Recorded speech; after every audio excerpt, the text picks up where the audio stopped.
आखिर उस auto driver की ऐसी क्या मजबूरी थी कि वो इतना बड़ा रिस्क लेने पर मजबूर हुआ।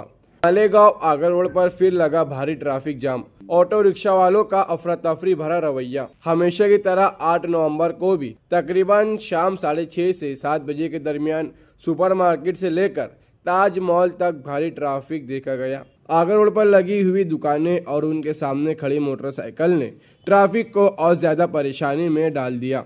मालेगांव में लगता है कि ऑटो रिक्शा वालों के लिए अलग ही कानून है। आप इस वीडियो में देख सकते हैं कि एक ऑटो ड्राइवर अपनी गाड़ी रॉन्ग साइड ले जाकर दूसरे रोड का भी ट्रैफिक जाम करने की कोशिश कर रहा था। ऐसे ड्राइवर अपनी और दूसरों की जान को जोखिम में डालकर ट्रैफिक नियम के खुले आम धज्जियां उड़ा रहे हैं। अब सवाल यह है कि आखिर उस ऑटो ड्राइवर की ऐसी क्या मजबूरी थी कि वो इतना बड़ा रिस्क लेने पर मजबूर हुआ।